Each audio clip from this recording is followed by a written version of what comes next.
Hello, I'm Jeff, and this is another episode of Rogue Squadron Going for the Gold. This is the first one focusing on the bonus missions. This will be the Battle of Calamari.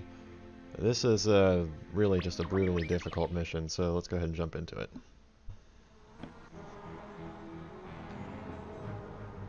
At the very start of the mission, there really isn't a whole lot to do except fly towards the first devastator. The first devastator really is a make or break point for the mission, because as you'll see when I approach it, it's bristling with seeking missile launchers. So my approach is to spend the whole first life just bombarding the points that those come from. This is where the cluster seeker missiles that you got in the Moff Searden's Revenge mission come in handy. In fact, I'm not sure if it's even possible to beat this mission with a gold without that. So once you take down the shield generator, you can go ahead and take down 2 of the legs. I think it has to be 2 on the same edge. If you take down diagonally opposing legs, it'll still be balanced and it won't die. And this brings us to our first exposure to what really makes the mission extremely challenging, the droid TIE fighters. It's absurdly difficult to shoot them down in a dogfight if you don't have seeking missiles.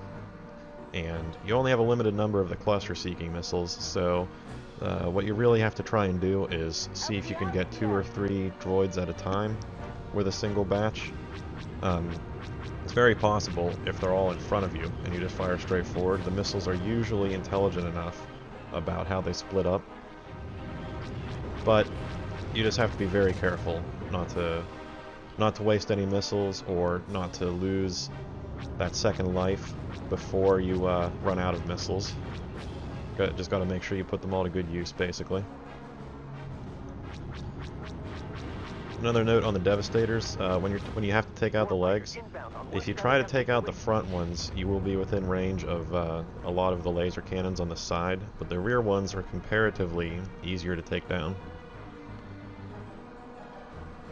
Also, with these cluster missiles, the faster you take out these TIEs, the better, because when they start flying in among the buildings, they will strafe the buildings very quickly, and you really can't afford to lose any of them.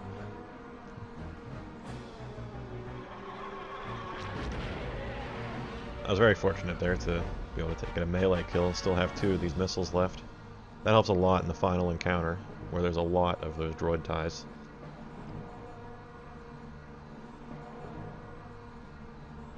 There's one more devastator. There's 3 total. This is the last one.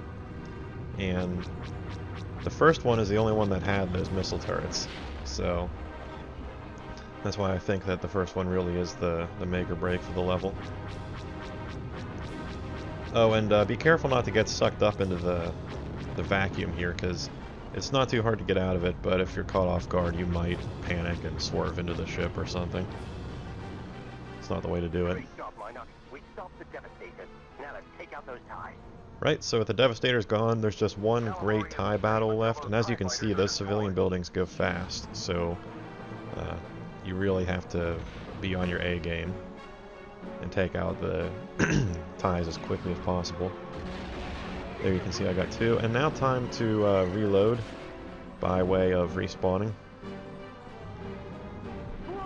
It's a little annoying how the V-wing makes it difficult to fly into the ground, but you know, usually you can do it more effective than I just did. So now with 6 missiles remaining, I try and take out the final droids. This is the second extremely critical part of the mission. The first being that first devastator. This is the part where if you slip up just a little bit, you'll lose all the civilian buildings here, just because of the sheer number of the TIEs that are flying around. And there we go. Got the last one with the missile.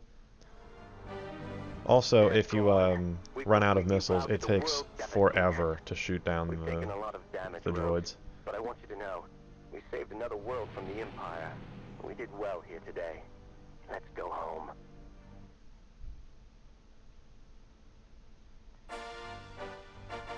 So, there you have it. This was the Attack on Calamari mission, or Battle on Calamari, whatever. Like I said, this is probably the most difficult mission in the game. It took me, even after I'd gotten the gold medal once or twice, it took me like an hour and a half to get this take. All the other times I kept failing, even at the first Devastator. Very difficult, but once you figure out the system, very doable.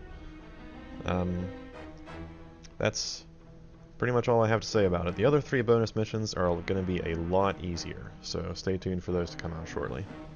Thank you for watching, and have a good day. See ya.